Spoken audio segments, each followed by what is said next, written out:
नमस्कार सगळ्यांना, स्वागत आहे तुमचं माझ्या यूट्यूब चॅनलमध्ये ज्याचं नाव आहे अंजली कुलकर्णी। तर आज संध्याकाळच्या कामाबरोबरच तुम्हाला एक छान साधी आणि सोपी रेसिपी शेअर करते, ती म्हणजे वडा रस्सा।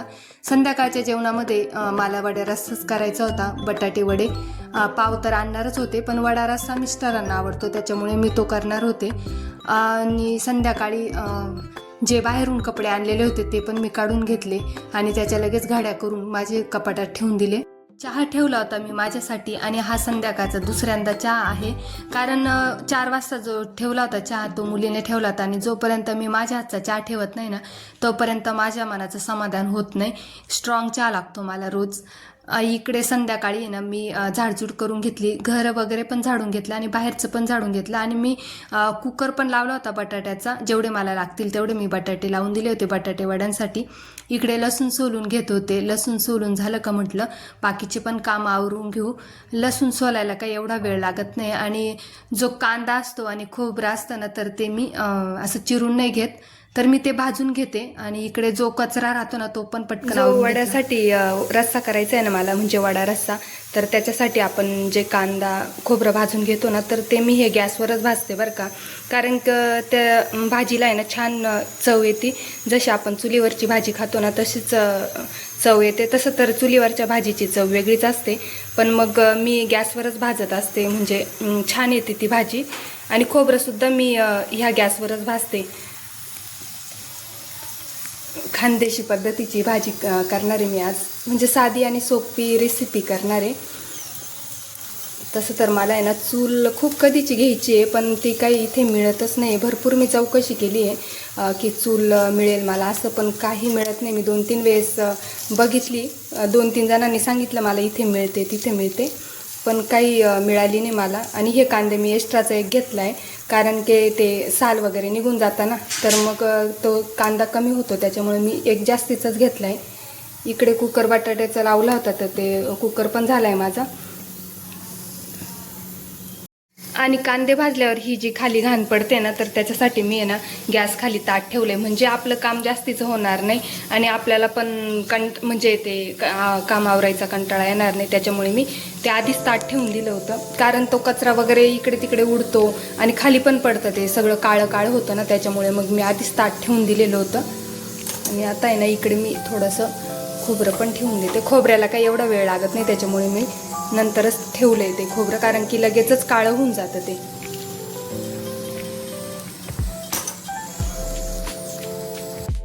हे बघा, खोबरं ठेवलं नाही ते काही सेकंदामध्येच काळं होऊन गेलं ते, आणि मग भाजी आहे ना नंतर अशी जळालेल्यासारखी वाटते। त्याच्यामुळे मी जास्त आहे ना खोबरं भाजत नाही, इतकंच सारं भाजतंय, फक्त थोडं मागून भाजून घेते। जास्त भाजलं ना तर मग ते भाजी एवढी चांगली लागत नाही। खोबरं भाजून मी बाजूला काढून घेतलंय। कांद्या भाजायलाच वेळ लागतात, कारण की ते पूर्ण आतून कच्चे नको राहिला, त्याच्यामुळे मी थोडं जास्तीच ठेवलेले। हे बटाटे पण मी ताटामध्ये काढून ठेवते, म्हणजे ते गार होतील। गार झाले का मग चांगलं त्याचं हे करता येतं, चिरता येतात। जास्त बारीक पण चिरत नाही मी बटाटे वड्यांसाठी। देवाजवळ दिवा वगैरे लावेपर्यंत आहे ना हे बटाटे पण गार होतील, मग भाजी करेन मी। इकडे कांदे पण भाजले गेलेलेत। अशी आधी स्वयंपाकाची तयारी जर आपण करून ठेवलेली असली ना तर नंतर आपल्याला कंटाळा पण येत नाही स्वयंपाक करायचा। आणि म्हणजे जे ओटा स्वच्छ राहतो ना आपला, म्हणजे जे स्वयंपाकाच्या आधीचे कामं असतात, म्हणजे स्वयंपाकाचे निघणारे भांडे वगैरे जे असतात ना ते आपण सगळं आवरून घेतलेलं राहतं। आणि मग नंतर गरम गरम काही हे असलं काही करायचं असलं तर मग आपल्याला ते नंतर चांगलं वाटतं, म्हणजे ओटा क्लीन वगैरे बघून। तर मला आता संध्याकाळचं देवाजवळ दिवा लावायचा आहे ना, तर मग खाली आल्यावर मग थोडा उशीर झाला ना तर मग गरम गरम वडेच करायचे राहतात। त्याच्यामुळे मग मी आहे ना ही बऱ्याच वेळेस असं जर काही करायचं असलं ना तर मी आधी तयारीच करून ठेवते, कारण की देवाजवळची जी पूजा असते ना तर त्याला पण वेळ लागतो मला। म्हणजे माझी जी नित्यसेवेला असतो ना तो जो काही वेळ 1-1.5 तास किंवा पाऊण तास 1 तास असं लागूनच जातो मला। जशी माझी आज तर गुरुवारी आज वेळ लागणारच आहे मला, तर त्याच्यामुळे म्हटलं आधी ही तयारी करून ठेवू संध्याकाळी व्हायच्या आधी। कांदे तर खूप गरम आहे अजून, तर मग आणि हे भांडे वगैरे सगळं मी क्लीन करून आणि मगच देवाची पूजा करायला जाणार आहे। खोबरं जास्त मी काही भाजलं नव्हतं, इथे मिक्सरच्या भांड्यामध्ये ना मी कांदा, लसूण आणि इथे कच्चे तीळ घेतले, मिरे घेतले, 2-3 लवंग घेतले आणि तीळ घेतलीये. चांगलं लागतं. तसं तर काळ्या मसाल्यामध्ये आपण जो वर्षभराचा टिकणारा मसाला करतो ना त्याच्यामध्ये असतंच, पण मग मी हे कधी नवत करतो आपण, त्याच्यामुळे ना मी टाकते.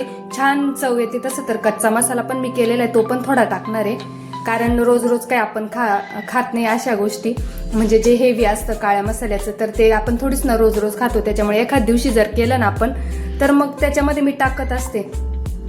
भाजीची तयारी झालेली आहे. इथं वड्यासाठी जे हिरवी मिरची, लसूण, कोथिंबीर हे मी बारीक करून घेते.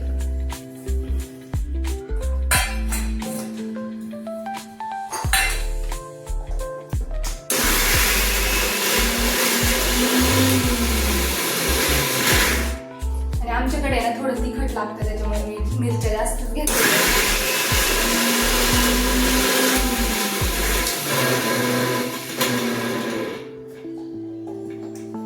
भाजी याची बटाटे वड्याची पण तयारी झाली आहे. पीठ मी नंतरच भिजवणार आहे, कारण की खूप उशीर झालाय आता.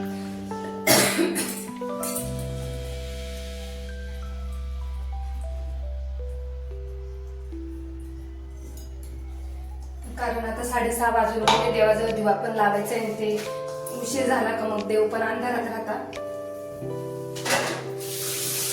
बाकीचं मी नंतर आवडते. आता भांडे वगैरे घासून घेते, कारण की मी देवाजवळ दिवा लावेल आणि मग घरात लक्ष्मी यायची वेळ आणि किचन ओट्यावर पसारात, त्याच्यापेक्षा आहे ना ते मी आधी आवरून घेते किचन ओटा वगैरे, मग देवाजवळ दिवा लावते. सगळं स्वच्छ आवरून घेतलं, भांडे पण घासून घेतले आणि किचन ओटा पण स्वच्छ आवरून घेतला. बटाटे मी नंतर चिरणार आहे, आधी देवाची पूजा करून घेते. चला, माझी संध्याकाळची जी स्वामी सेवा आहे ना तर ती माझी झालेली आहे. आज गुरुवार होता, माझी खूप इच्छा होती आज पारायण करायचं. एक दिवसीय पारायण मी गुरुवारी करत असते, पण आज नाही झालं माझ्याकडून, कारण स्वामीची जी इच्छा असेल काही तर स्वामींच्या इच्छेच्या पुढे आपण तर काही जाऊ शकत नाही. आज काय माहिती, पण माझ्याकडून झालंच नाही ते पारायण. तर उद्या सुट्टी आहे तर मी नक्की करणार आहे एक दिवसीय पारायण. मला काही जास्त वेळ लागत नाही, पण आज आहे ना नुसता म्हणजे सकाळपासून मनात धरलेलं होतं की आज पारायण करायचंय, पण ते माझ्याकडून झालं नाही. तर असं चुरचुर लागली मनाला की का झालं नाही. तर असो, स्वामी उद्या माझ्याकडून करून घेतीलच आणि माझ्याही मनात असलं तर मी नक्कीच करणार.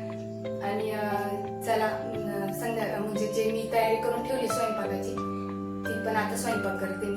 श्री स्वामी समर्थ. खाली आल्यानंतर मी आहे ना जे बटाटे उकडवलेले होते ते छान गार झालेले होते, तर ते मी चिरून घेतले. जास्त जाड पण चिरत नाही, जास्त बारीक पण चिरत नाही, एकदम मॅश नाही करत नाही, कारण की मॅश केलं ना तर ते वडे चांगले लागत नाही. असे चिरूनच छान लागतात. काही बारीक चिरायचे, अगदी बारीक चिरायचे काही, आणि काही थोडे जाडसर ठेवायचे, म्हणजे वडा पण छान टेस्ट पण चांगली येते त्याला आणि चांगला कडक असा क्रिस्पी होतो तो, म्हणजे ते एकदम मिळमिळीत नाही होत.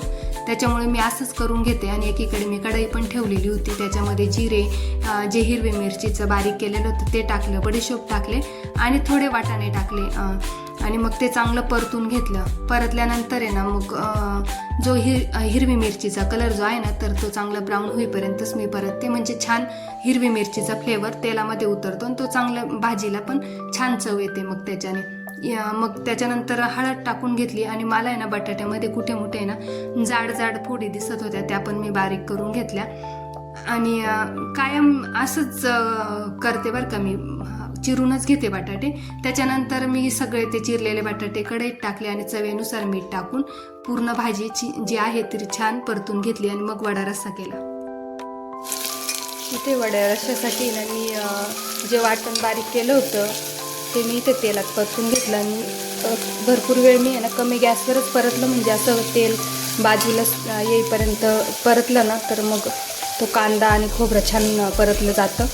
आणि इकडे माझे जे पण मी घरी केलेले मसाले ना तर तेच मी ते टाकले. स्पेशली बाहेरून मसाले मी आणलेले नाही आहे, तेच मी ह्या रश्श्यामध्ये टाकले.